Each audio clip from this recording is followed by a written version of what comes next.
मराठवाडा मुक्ती संग्राम दिनाच्या निमित्तानं सगळ्यांना खूप खूप मनापासून शुभेच्छा देतो. आपल्या धाराशिव नगरीत आज स्वराज्याचा तेजस्वी ध्वज उभा राहतोय आणि त्याचं सगळं श्रेय आणि काम करण्याची सगळे श्रेय आपले मंत्री महोदय प्रतापजी. मी तुमचा आडनाव पास करा 2 दिवस झाले आणि आता यायला लागलं असं काम. आता खरं बोलल्यामुळे त्यांचं मत टिकलंय. प्रतापजी सरनाईक साहेब आणि व्यासपीठावर जमलेले सगळे बांधव आणि छत्रपती शिवरायाच्या पुतळ्याच्या परिसरात जमलेल्या माझ्या तमाम बांधवांना माझा मानाचा जो कार्यक्रम शासकीय आणि मी काय कळत जात नाही मग ते पण बसत. पण लातूरला साहेबांना शब्द दिला की आम्ही येणार. जवान साहेबांनी ते आलते म्हणलं येईल, कारण काम तसं होतं म्हणून येईल. राजापेक्षा ध्वजापेक्षा आपल्या लेकरांना मोठं काय. कोणी नाव ठेवत असतं, कोणी काय म्हणते त्याला ते सोशल मीडियावर लिहित असतं. आपल्यासाठी प्रिय काय, आपला स्वाभिमान काय. मग त्या स्वाभिमानासाठी पक्ष बघायचा नाही, आपला ध्वज आपल्याला काय विचार देतोय ते आपण बघायचं आणि जायचं. आणि एखादा मंत्री महोदय पोरांना ते पण समजून घ्या, एखादे मंत्री महोदय समाजाच्या बाजूने पाऊल टाकत असतील, त्यांना कुणी अडचणीत आणायचा प्रयत्न करत असतील, समाजासाठी लढत असल्यावर म्हणलं त्या टायमाला जातवन मराठ्यांनी पाठीमागं उभा राहायचं. कोणत्याही पक्षाचा असू, आपल्याला काय पक्षात देणं घेणं नाही, कोणत्या पक्षाचा असू. आणि थोडे सरनाईक साहेब हे मंत्री महोदय साहेब जरा नवीन आहेत पोहोचते. तुम्हाला वाटत मारलेले गुंबळा बेकार दिसतो, हे असंच आहे. यांच्यावरती नाराजी व्यक्त नाही करायची किंवा असं पण करतेच नाही. नवीन पोराला इंग्लिश मध्ये सांगायचं ठरलं तर नवीन फ्रीडम मिळालेला, नाहीतर लोकांच्या दोरीत बांधून ठेवते. असंच कर, एवढंच कर, याच्या पुढे बोलू नको, मग त्यांना नाही निघत दम. दोरीत बंधनात आणि आचारसंहितेत ते काय वागत नाही. त्याला मोकळं जीवन जगावं वाटतंय छत्रपती शिवरायांनी दिलेल्या स्वराज्याप्रमाणे. कोणाच्या दबावात, कोणाच्या गोंधळात ही वेगळीच फौजी. तरी आज कसं काय जरा ठेवलं का तुमच्या. नाही तर हे गबाळ एकदा बाहेर पडलं ना, चांगल्याचा फेस पडू. तुम्हाला माहित नसतं ना एखाद्या दिवस मंत्री महोदय साहेब, हे पावसामुळे कारण पूर आल्यामुळे अशी परिस्थिती झाली, शेत सोडता येणार, शेतात जाता पण येणार आणि जनावर वाहून गेले. त्या दुःखात शेतकरी आहे. मी काल मंत्री महोदय साहेब तुमच्याकडे आमचा निरोप आहे की तुम्ही मुख्यमंत्री साहेबांना ही गोष्ट आजची आज सांगितली तर खूप चांगलं होईल. आपले एकनाथजी शिंदे साहेबांना सांगितलं तर आणखीन त्यापेक्षा चांगलं होईल. लोकांनी कांद्याच्या चाळी ते भोसारे भरून ठेवले होते. इतका पूर आलाय काय की सगळंच वाहून गेलं. त्याबरोबर जनावर वाहून गेले, म्हशी वाहून गेल्या, गायी वाहून गेल्या. मी स्वतः प्रत्यक्ष घरात घुसून बघितलं. लोकांचं धान्य घरातलं वाहून गेलं, तेल मीठ सगळं वाहून गेलं, कपडे सुद्धा वाहून गेले. कपडे सुद्धा घालायला नाहीत. मला वाटतं धाराशिवची भूमची टीम एक किट घेऊन गेली आता त्या लोकांच्या मदतीसाठी. कपडे काय काय लागेल ते, म्हणून त्यांचे इतके हाल चालू आहेत आता. मला जवळ उभा राहता तोवरच बोलतो. परिस्थितीनं सगळा घेरा घातलाय शेतकऱ्याला. शेत 1.5 फुटापेक्षा जास्त खांदून गेले. सोयाबीन, उडीद, कापूस जे होता ते सगळं वाहून गेलं. आय मावल्या कष्ट केलेलं त्यांनी ते बघितलं आणि त्यांच्या डोळ्यासमोर आलं. काय असतं साहेब बघा, जीवनात थोडे फरक आहेत, वेगळे वेगळे जीवन आहेत. ग्रामीण भागाचे वेगळे आहेत, शहरीचे वेगळे आहेत. ज्या माणसानं 3-3, 4-4 वर्ष त्यांची फळबाग जगवली आणि मग कुठंतरी आशा असते की आता ह्या फळातून आपण घर बांधू, मुलगा शिकू किंवा मुलीचं लग्न करू, आणि ते जर वाहून गेलं तर त्याच्या पुढे एकच पर्याय उभा राहतो, आता आत्महत्येशिवाय पर्याय नाही. कारण त्याच्या घरात कुणी नाही, ना नोकरीला आहे ना कुणी व्यवसाय. त्यांनी रात्रंदिवस केलेलं कष्ट वाहून गेलं. पुलं तुटले, काही बंधारे फुटून गेले. तिथं मला वाटतं त्या गावाचं नाव टाकळशिंग आहे बहुतेक, टाकळशिंग हिंगणी जवळ. असे ते तर ते सगळा पट्टाच आहे, काहीच नाही राहिले त्या गावाने. जर हे साहेबांना तुम्ही इथून गेल्यावर सांगितलं त्यांना तातडीची त्या लोकांना मदत मिळत. आणि याच्यात आणखीन एक लय महत्वाचा मुद्दा आहे, तो मात्र आवर्जून सांगा. ज्यांच्या गायी म्हशी बैल होऊन गेलेत ना, ते काही अधिकारी म्हणते ते होऊन गेलेत दाखव. त्याच्या बाप बांधा गेलं होऊन गेलेलं कसं दाखवायचं आता? ही रिअल परिस्थिती आहे. वाहून गेलेलं दाखवायचं कसं? एक तर ते मेटाकुटेला आला बिचारा धाय मोकळून रडत आहे, त्याला मदतीची गरज आहे. त्याला मध्ये तुपली गाय कुठं होऊन गेली दाखव. गाय होऊन गेलेली दाखवता येईल का? फक्त शेतकऱ्याच्या गरीबाच्या रूपात एकदा येऊन बघा. किंवा आपल्या घरातलं एखादी गोष्ट वाहून गेली आणि ती जर खाली 50-100 किलोमीटर वाहून गेली, ती दाखवायची कशी? अविश्वास माझ्या गरीब शेतकऱ्यावर दाखवू नका, एवढंच माझं तुमच्याजवळ घरानं सांगणार. त्यांनी सांगितलं माझी गाय गेली घ्या, बैल गेला घ्या.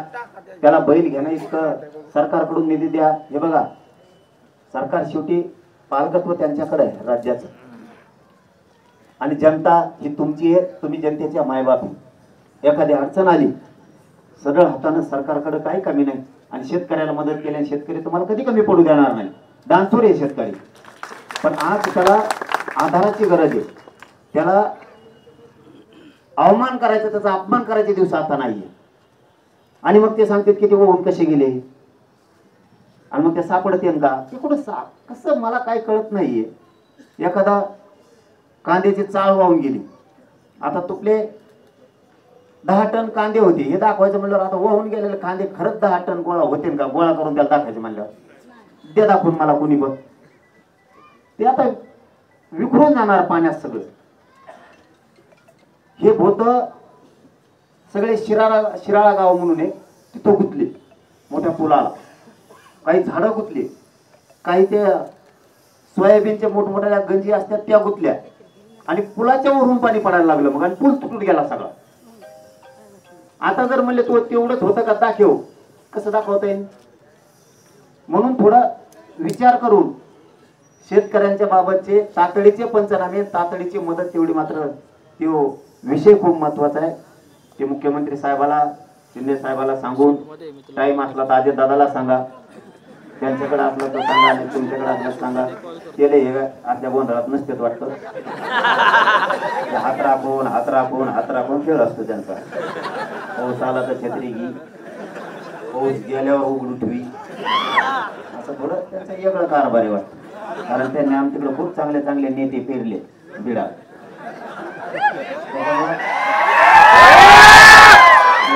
मी टीका करणार पोरग नाही, मी जे काम करतो त्यांना शाबासकी देतो आम्ही, त्यांच्यावर बी नाराजी नाही. पण त्यांनी आमच्या डोक्यावर लई काही गोष्टी बसून ठेवल्यात, म्हणून एखाद्या दिवशी ते बोलावं लागतं. नंतर ते काय आमचे विरोधक नाही, किंवा ते काय आमचे असं तसं काय काल नाही. काल त्यांच्या मंत्री महोदय भरणे साहेबांना सांगितलं, 1 मिनिटात त्यांनी सांगितलं होय तातडीनं पंचनामे करून आम्ही शेतकऱ्याला सरसकट द्यायचा प्रयत्न करतो. कौतुकच करणार ना राव आम्ही, पण काही काय मात्र टाईमच नसतो त्याला, तर आम्ही तरी काय करावं. आणि मग हे आमच्या गावाला बोलायला लागलं की तुम्ही म्हणतात होता बोलत येत. मग हे काय गरीबाचे लेकरं कष्ट करणारे पोरं आहेत, यांना नाही सहन होत. मन जिंका, गोर गरिबांच्या मन जिंका, तुम्हाला डोक्यावर घेऊन नसते ते कळवा. दिलखुश लोक आहेत, पण संकटात सापडल्यावर त्यांचा अपमान नको, कारण शेतकऱ्याचं लय वाईट दुःख आहे सध्याचं चाललेलं, इतकं वाईट आहे की अत्यंत वाईट आहे. मंत्री महोदय साहेब, तुम्ही चांगला मुद्दा हातात घेतला. आम्ही महाराष्ट्राच्या वतीनं तुमचं कौतुक करतो की तुम्ही ध्वज उभा करायला, पण लेकरांसाठी जी सुविधा करायची वसतिगृहाची, त्याचा मात्र लवकर ती जागा मिळवून देऊन तिथंही ते उभा करा. लिकीबाईचं लेकरा बाळांचं तेही कल्याण होईल. लोक बोलण्यापेक्षा काम केलेलं विसरत नाहीत, बोलण्यापेक्षा लोक काम केलेलं विसरणार नाहीत आणि विसरत पण नाहीत.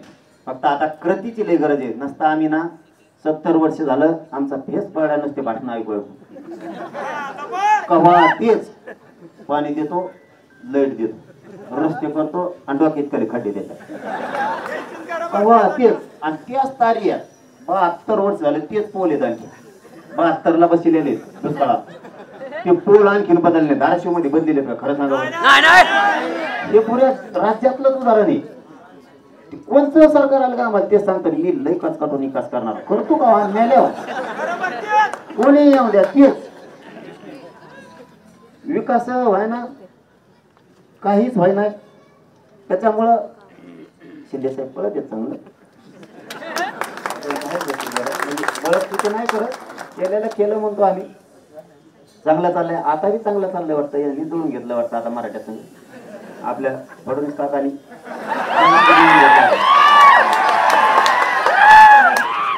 त्यांनी जुळून घेतलंय वाटतं. आता प्रमाणपत्र वाटायला सुरू केलेच म्हणते आज.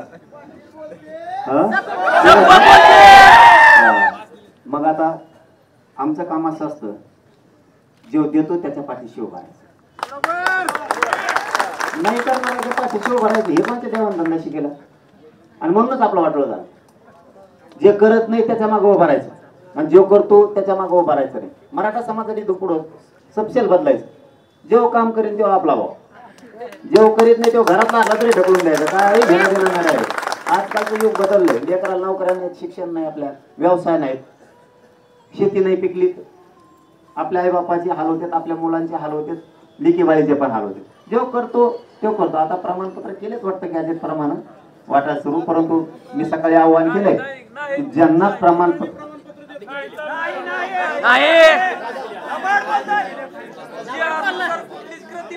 मी काय करणार आहे माहितीये का तुम्हाला सांगतो. आपलं लय दमाने असतं, गडबड नाही, गडबडीत समाजाचं वाटलं होतं.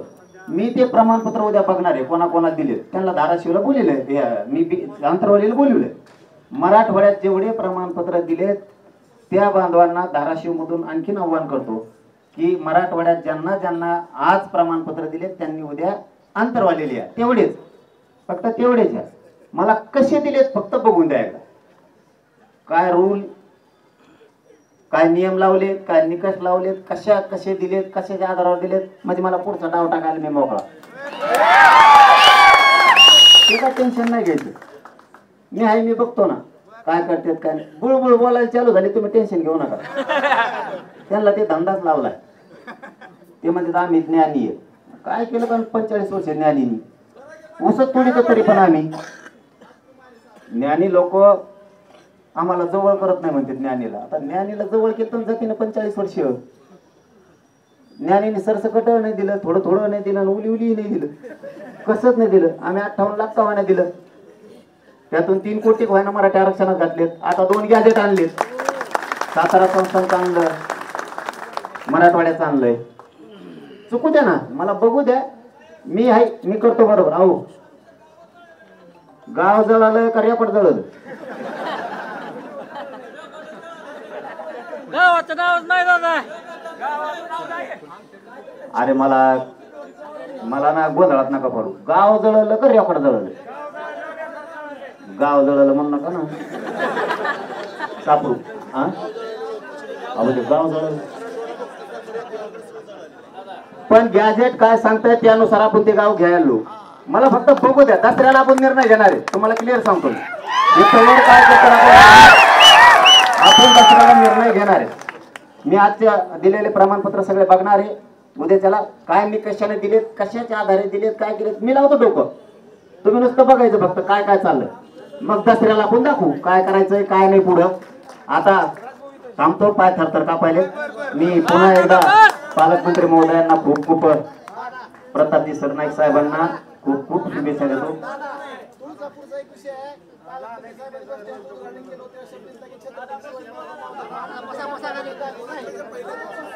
नवरात्राच्या पहिल्या दिवशी देतो म्हणजे, अरे नवरात्राच्या पहिल्या दिवशी मीडिया समोर म्हणतात नाही, गेले का तुम्ही?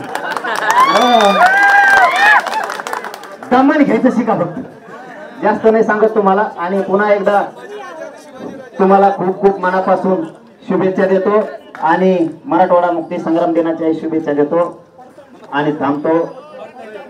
धन्यवाद. जय शिवराय. पडताळणीचं सांगतो संजय शिरसाट साहेब सांगतो संध्याकाळी. धन्यवाद दादा.